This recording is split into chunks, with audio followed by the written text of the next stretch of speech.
வணக்கம். பராபவ வருஷத்திய தமிழ் புத்தாண்டு வாழ்த்துக்கள். வரலாற்று ஆய்வாளர் முனைவர் மகாசிவனாடி ஜோதிடர் சிவசாமி பேசுகிறேன். இந்த பராபவ வருஷத்தினுடைய 12 ராசிகளை பற்றி தான் இப்ப பார்க்க போறோம். இந்த 12 ராசியினுடைய பலன்களை தனித்தனியாக மகாசிவனாடியில் இருந்து எடுத்து எழுதி உங்களுக்கு இப்ப நான் தரப்போறேன். இந்த பிரபஞ்சம் நவகிரகங்களுடைய அடிப்படையில தான் இயங்கிட்டு இருக்கு. வேதங்களிலிருந்து பிறந்த ஜாதக பலன்களுக்கு 4,50,000 பாடல்கள் இருக்கு. முற்றும் உணர்ந்த சகாதேவனால் மட்டுமே அந்த பலன்களை ரொம்ப துல்லியமாக சொல்ல முடியும். ஆனா ஒற்றை ராசி, அதாவது ஒரு ராசியை வச்சுக்கிட்டு தன்னுடைய முழு பலன்களையும் சொல்றதுங்கிறது முடியாத காரியம். அப்படி ஒரு ராசி பலனை சொல்றவங்க அவங்களுடைய அனுபவத்தை பொறுத்தும் கோச்சாரத்தை வச்சுக்கிட்டும் கொஞ்சம் பலன் சொல்லுவாங்க. அது நமக்கு ஓரளவு வாழ்க்கையில பொருத்தலாம். ஆனா இப்ப நீங்க கேட்க போறது மகாசிவனாடியிலிருந்து, அதாவது முனிவர்களால் எழுதப்பட்ட மகாசிவனாடியிலிருந்து எடுத்து எழுதி உங்களுக்கு நான் சொல்ல போறேன். அதனால இந்த பலன்களை சாதாரண பலன்களாக நினைத்து விடாமல், அதாவது எல்லோரும் சொல்லக்கூடிய ராசி பலனா பார்க்காம இதை நீங்க மிக நுட்பமாக கவனிக்க வேண்டியது இருக்கு. இதுல வர்ற பலன்களை பார்த்து அதை பின்பற்றி வாழ்க்கையில நம்ம வெற்றி பெறணும். 15 ஏப்ரல் 2026 முதல் 15 ஏப்ரல் 2027 வரை நடக்கும் பராபவ வருட தனுசு ராசியின் பலன்கள். நிமிர்ந்து நடந்து பழகிக்கொள்ள வேண்டிய பலசாலியான நீங்கள் துடுக்கான தோற்றமும் செல்வமும் கலகலப்பாக பேசும் குணமும் நேர்மையாக பழகும் இயல்பும் அழகும் சிறப்பும் உடையவர். கலைகளில் ஆர்வம் காட்டும் நீங்கள் சித்திரம், சிற்பம், சினிமா, சங்கீதம் போன்ற பல கலைகளையும் கற்க வேண்டும் என்ற உங்களது ஆசைக்கு அளவே இல்லை. மிகச் சாதுரியமாக பேசும் ஆற்றல் படைத்த நீங்கள் எல்லாவற்றிலும் வெற்றியடைவீர்கள். வள்ளல் தன்மை உங்களுக்கு உயர்வை தரும். கவிதை, கதை எழுதும் திறமையும் கவிஞராகிய நீங்கள் உறவுகளை வெறுக்காமல் இருந்தால் உன்னத நிலையை அடையலாம்.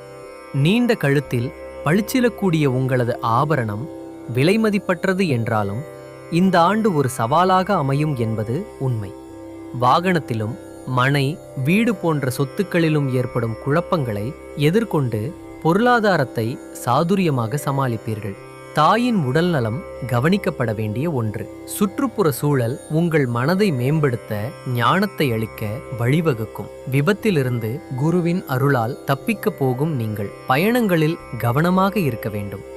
மறதி, எதிரிகள், கடன் இவைகளை கவனமாக கையாளுங்கள். தூரதேச பயணம், வெளிநாட்டு பயணம் இவைகள் குழப்பத்திற்கு இடையே நலம் பெறும்.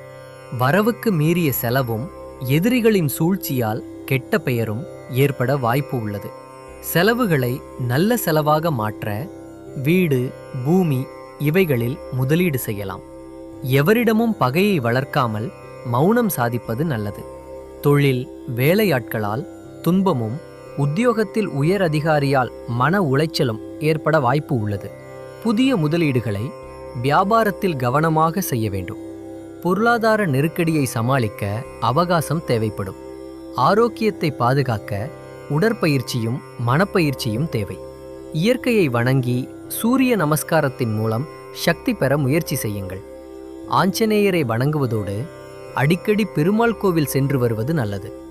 ஊனமுற்றோருக்கு நேரம் கிடைக்கும் பொழுதெல்லாம் தேடி பிடித்து அன்னதானம் செய்து இடையூறிலிருந்து தப்பித்துக் கொள்ளுங்கள். தர்மத்திற்கு புறம்பான செயல்களில் ஈடுபடாமல் இருப்பது உங்களை காப்பாற்றும். புஷ்பராக கல்லை அணிந்து கொள்வது அமைதியை தரும். கோவிலிலோ அல்லது ஆற்றங்கரையிலோ ஆலமரங்களை பயிர் செய்வது வெற்றியை வளர்க்கும். கும்பராசிக்காரர்களிடமும் ரிஷபராசிக்காரர்களிடமும் கடகராசிக்காரர்களிடமும் மிக மிக கவனமாக இருக்கவும். ஒருவேளை குடும்பத்தில் உள்ளவர்களுக்கு இந்த ராசிகள் இருந்தால் அவர்களோடு வாதம் செய்யாமல் ஒத்துப்போய் விடுங்கள். புனர்பூசம், பூசம், ஆயில்யம் இந்த நட்சத்திரங்கள் வரும் நாட்களில் நீங்கள் மிகவும் கவனமாக எச்சரிக்கையாக இருத்தல் அவசியம். அதோடு தட்சிணாமூர்த்தியை வழிபட்டு நலம் பெற வேண்டும். பொதுவாக இந்த வருடம் உங்களுக்கு சவாலாக அமைவதோடு எச்சரிக்கையாகவும் இருக்க வேண்டும் என்பதை காட்டுகிறது. வீட்டில் உள்ள பெரியோர்களை நல்ல மருத்துவமனை மூலம் கண்காணித்து அவர்களை நலம் பெறச் செய்யவும். குருமார்களை சந்தித்து ஜீவ சமாதிகளுக்கு சென்று வருவதும் மன அமைதியை தரும். என்னுடைய நோக்கம் என்னன்னா, இந்த பலன்களை நீங்கள் மட்டும் அனுபவிக்காமல் எல்லோருக்கும், உங்களுடைய நண்பர்களுக்கும் உங்களுடைய உறவினர்களுக்கும் இதை பகிர்ந்து அவங்களும் நன்மையடைய செய்யுங்க. அதோட முடிஞ்சால் உங்களுடைய எதிரிகளுக்கும் கூட இந்த ராசி பலனை பகிர்ந்து அவங்களும் நன்மையடைய செஞ்சிங்கன்னா கடவுளுடைய அருள் உங்களுக்கு நிச்சயமாக சேரும்.